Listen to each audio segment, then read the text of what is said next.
Il y a des matins où quelque chose bascule sans prévenir. Pas de cri, pas d'accident, pas de tonnerre dans le ciel. Juste un détail, minuscule, presque invisible, qui change tout. C'est ce qui se passa ce jour-là. Dans un coin tranquille de Seattle, au cœur d'une banlieue ordinaire, une porte s'ouvrit sur une histoire que personne n'avait vu venir. Sauf elle. Abby arrivait toujours la première. Il était 6h45. Le ciel avait cette couleur laiteuse des matins d'été encore endormis. Elle poussa la porte du petit café avec lassitude, comme chaque jour depuis 3 ans. Les lampes suspendues clignotèrent un instant, le temps de réchauffer les murs usés du lieu. Un silence paisible s'installa, brisé uniquement par le bourdonnement du frigo à dessert. Elle ne travaillait pas ici par passion, juste par nécessité. Ses journées étaient rythmées par les commandes, les tasses brûlantes, les clients pressés, les pourboires incertains, mais elle n'avait jamais osé rêver plus. C'était un café banal dans un quartier banal, et elle était une jeune femme ordinaire. Du moins, c'est ce qu'elle croyait. Elle enfila son tablier, releva ses cheveux en une queue de cheval pratique, puis passa derrière le comptoir. Elle savait exactement combien de secondes il fallait pour lancer le percolateur, combien de serviettes il restait, où la cafetière se bloquait parfois. Tout était automatique, prévisible. Mais alors qu'elle nettoyait les tables près de la vitrine, quelque chose d'anormal attira son regard. 2 garçons. Ils n'étaient pas là pour acheter quelque chose. Ils ne faisaient même pas semblant. Ils ne bougeaient presque pas. Recroquevillés l'un contre l'autre sur le trottoir, les bras croisés sur le ventre, les pieds nus posés sur le béton encore frais. Leurs vêtements, de simples t-shirts déchirés, semblaient flotter sur leurs épaules maigres. L'un d'eux n'avait pas plus de 10 ans, le plus petit, à peine 6 ou 7. Leurs yeux, c'est ce qui la frappa. Pas seulement la peur, la fatigue, le vide, une sorte de silence dans le regard. Abby resta figée. C'était pas la première fois qu'elle voyait des enfants seuls dans la rue. Seattle en cachait plus qu'on ne le pensait. Mais cela, elle ne pouvait pas détourner les yeux. Elle n'en avait pas la force. Elle jeta un coup d'œil rapide dans la salle. Vide. L'heure de pointe ne commencerait que dans une trentaine de minutes. Sans même réfléchir, elle quitta le comptoir, passa la porte d'entrée et marcha vers eux. Ils reculèrent légèrement, méfiants. Elle ne parla pas. Elle se baissa à leur hauteur, doucement, comme on s'approche d'un oiseau blessé. Puis elle leur tendit la main. Le plus âgé la fixa, prêt à fuir. Mais c'est le plus jeune qui fit un pas en avant. Alors l'autre céda. Ils entrèrent. Sans un mot, Abby les guida vers une table du fond, la plus discrète, celle où les clients ne vont jamais. Elle retourna en cuisine. Elle prépara une soupe de légumes bien chaude, elle ne savait même pas s'il l'aimerait, et du thé noir, épais et sucré comme elle l'avait appris en Europe de l'Est quand elle y avait voyagé autrefois. Elle posa le plateau devant eux. Ils ne dirent rien. Ils se jetèrent sur la nourriture sans retenue, comme s'ils n'avaient pas mangé depuis des jours. Elle les observa un moment, le cœur battant. Et elle comprit. Ce matin-là n'était pas comme les autres. Il venait de commencer quelque chose. Et même si elle l'ignorait encore, Abby n'allait plus jamais être la même. Le lendemain matin, elle s'attendait presque à ne pas les revoir. Peut-être qu'ils étaient repartis loin, peut-être que tout cela n'avait été qu'un mirage, une parenthèse de misère au milieu de sa routine. Mais à 9h28, les 2 silhouettes réapparurent, exactement comme la veille. Ils ne frappèrent pas à la porte, ils ne demandèrent rien. Ils restèrent debout devant la vitrine, l'air incertain. Le regard du plus petit rencontra le sien à travers la baie vitrée. Et ce regard disait tout. Peut-on revenir? Est-ce qu'on dérange? Abby leur ouvrit sans hésiter. Venez, murmura-t-elle comme si elle parlait à des fantômes. Ils s'installèrent à la même table que la veille.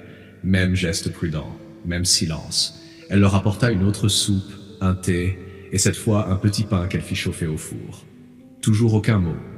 Mais les yeux brillaient différemment. Un peu moins de panique. Un soupçon de confiance. Minuscule, mais réel. C'est ainsi que la routine s'installa. Tous les jours à la même heure. 9h30. Elle disait parfois une phrase, un bonjour timide, une question banale comme « ça vous plaît ?» mais il répondait rarement. Elle ne les brusquait pas. Elle n'avait pas besoin de réponse. Les gestes suffisaient. Quand elle les voyait entrer, elle déposait aussitôt une serviette propre sur leur table, comme pour 2 clients réguliers. Elle apprenait à reconnaître leurs besoins sans qu'ils aient à les exprimer. Elle préparait des repas simples, mais nourrissants, avec des restes dissimulés dans des sacs en papier qu'elle plaçait près d'eux. Quelques fruits, des biscuits, parfois un sandwich. Ils mangeaient toujours vite, les yeux levés régulièrement vers la porte, comme s'ils craignaient d'être découverts, expulsés, ramenés on ne sait où. Abby avait appris à composer avec cette peur. Une fois, elle se permit un geste. Quand le plus jeune éternua violemment, elle posa sur la table un petit paquet de mouchoirs. Il hésita, puis le glissa dans sa poche. Un autre matin, elle leur donna 2 gobelets d'eau tiède pour qu'ils puissent se laver un peu les mains dans les toilettes à l'arrière. Ils le firent rapidement, comme si l'eau elle-même pouvait leur être arrachée. Elle avait aussi remarqué leurs chaussures, ou plutôt leur absence. L'un portait des chaussettes dépareillées, pleines de trous. L'autre, rien. Ses pieds étaient sales, blessés. Le béton de la ville devait être un supplice à chaque pas. Alors elle glissa un jour discrètement une paire de baskets usées dans un sac, avec un petit mot à l'intérieur. « Si vous en avez besoin, elles sont à vous. » Le sac disparut dès le lendemain. Elle ne connaissait toujours pas leur prénom. Elle ne savait rien de leurs parents, ni d'où ils venaient, mais elle savait reconnaître la faim, la honte, l'invisibilité. Et chaque matin où il revenait, c'était comme une victoire discrète, une preuve qu'il lui faisait confiance, au moins un peu. À l'extérieur, la vie continuait. Les clients pressés commandaient leur latte sans lever les yeux. Les collègues d'Abby ne posaient pas de questions. La plupart du temps, elle s'arrangeait pour servir les garçons avant que les autres n'arrivent. Personne ne remarquait. Ou peut-être que certains voyaient, mais fermaient les yeux. Elle avait créé une bulle. Un refuge de 30 minutes. Un entre-deux-mondes entre la rue et la chaleur d'un foyer. Et dans cette bulle, un lien s'écrivait en silence. Elle ne l'avouait pas, mais elle attendait leur venue comme une sorte de soulagement. Leur présence donnait un sens à ces journées vides. Ils étaient devenus, malgré tout, une partie de son quotidien. Ce qu'elle ignorait, c'est que ce lien allait bientôt être mis à l'épreuve, que quelqu'un d'autre allait remarquer ces 2 garçons, et que cette simple habitude allait déclencher une suite d'événements bien plus grands qu'elle ne l'aurait imaginé. Avant de continuer, prenez une seconde pour liker et vous abonner. Cette histoire pourrait bien vous bouleverser plus que vous ne l'imaginez. Ce matin-là, l'air semblait plus lourd que d'habitude. Le soleil perçait à peine à travers les nuages pâles, et Abby, comme tous les autres jours, préparait en avance 2 bols de soupe, un thé noir et une petite boîte contenant un reste de tarte maison qu'elle avait cuisiné la veille au soir. Elle avait commencé à cuisiner à nouveau, juste pour eux. 9h28. Les garçons arrivèrent à l'heure, comme toujours. Même démarche furtive, même regard échangé à travers la vitre. Mais cette fois, quelque chose changea. Alors qu'Abby leur servait leur petit déjeuner improvisé, un homme entra dans le café. Il ne ressemblait pas aux habitués. Trop soigné, trop sûr de lui. Grand, la quarantaine élégante, le regard précis. Un manteau bien taillé, des chaussures impeccables. Il jeta un coup d'œil rapide autour de la pièce, puis s'assit seul à une table près de la fenêtre. Il commanda un café noir et un croissant au beurre. Sa voix était posée, calme, presque froide. Abby sentit quelque chose se nouer en elle, un frisson sans cause apparente. Elle apporta sa commande avec son sourire professionnel, mais alors qu'elle déposait la tasse, il parla doucement, presque dans un souffle. « Ces garçons, ils viennent tous les jours, non ?» Elle se figea. L'angoisse monta d'un seul coup. Était-il un inspecteur, un voisin mécontent, un responsable des services sociaux? Avait-il vu ce qu'elle faisait? Allait-elle être dénoncée? Renvoyée? Elle ne répondit pas, gardant les yeux sur la tasse qu'elle venait de poser. Mais l'homme ajouta, toujours calmement, « Je vous ai observé pendant plusieurs jours. Vous avez un bon cœur. » Cette phrase, inattendue, la désarma. Elle releva lentement les yeux. Il ne souriait pas, mais son regard était sincère. Il fixait toujours la vitrine, là où les 2 enfants mangeaient, tête baissée. Il n'avait pas remarqué sa présence. « Je m'appelle Alex, dit-il enfin. J'ai grandi dans la rue. À leur âge, je dormais dans les parkings.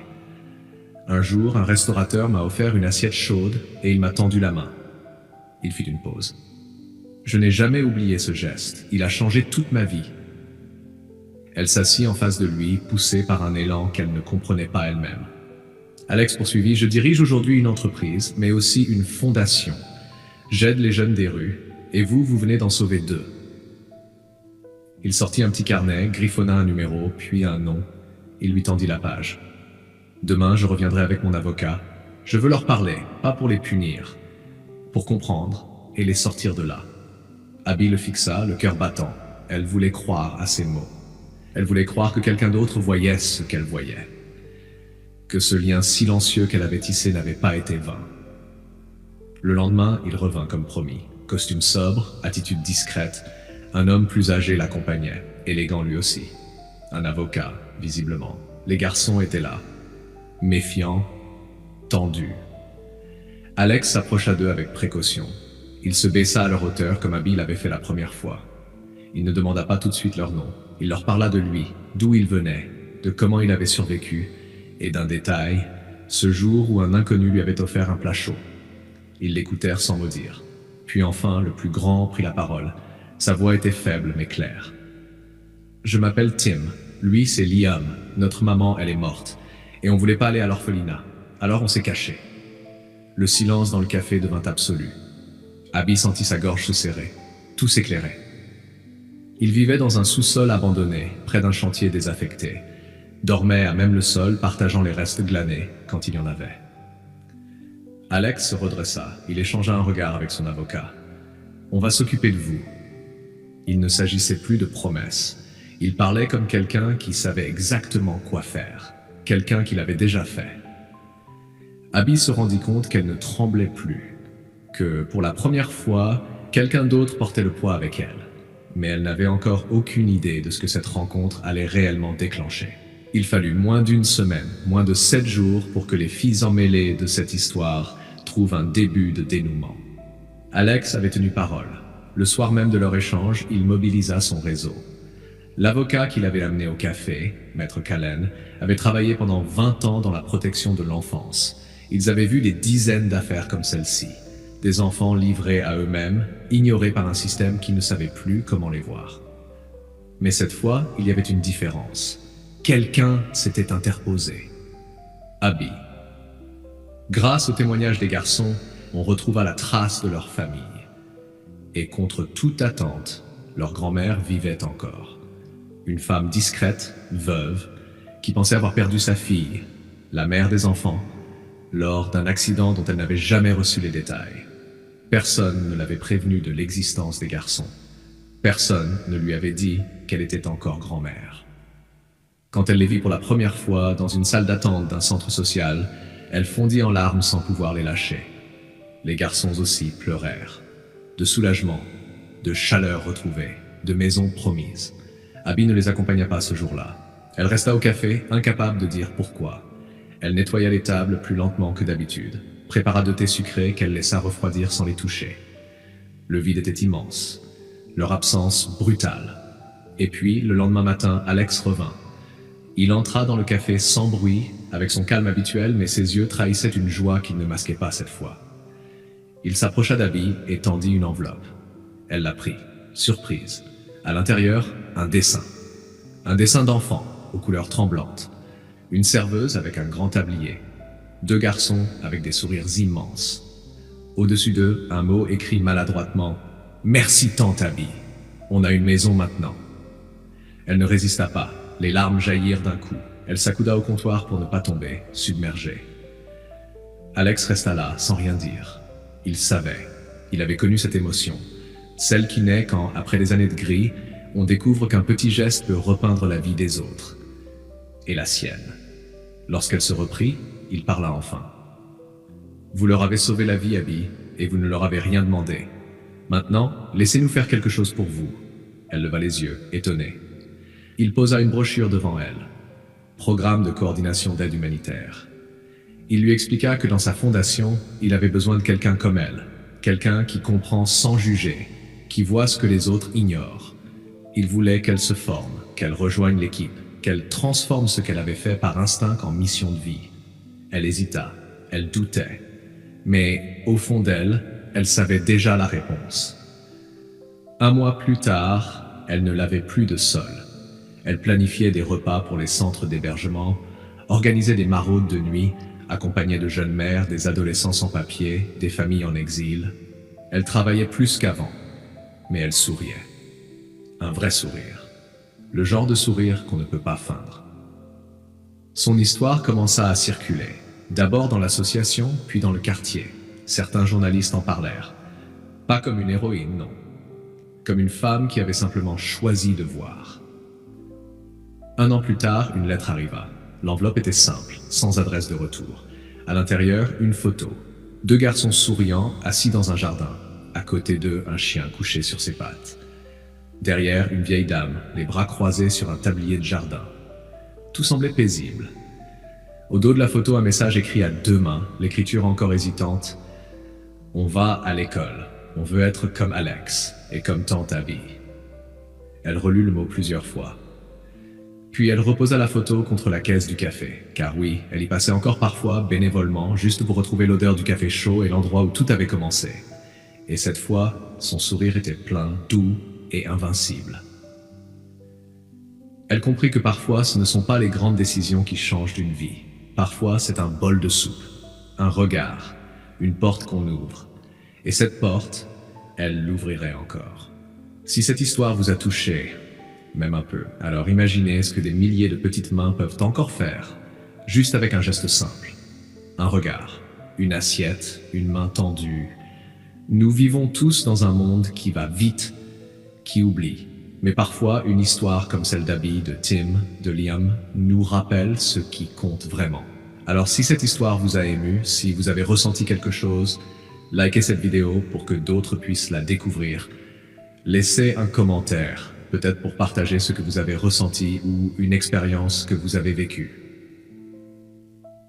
Et abonnez-vous, parce que d'autres histoires comme celle-ci vous attendent. Des histoires vraies, des histoires qui soignent, des histoires qui comptent. Merci d'être là. Merci d'avoir vu ce que tant d'autres oublient de regarder.